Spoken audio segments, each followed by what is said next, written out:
Papakita lang namin sa inyo guys kung paano kami magtanim. Yan guys, yung tatanim na kami. Lawak ng tataniman.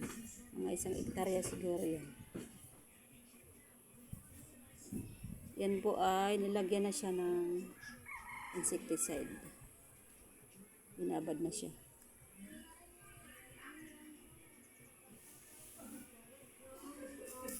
Para maganda siya itanim.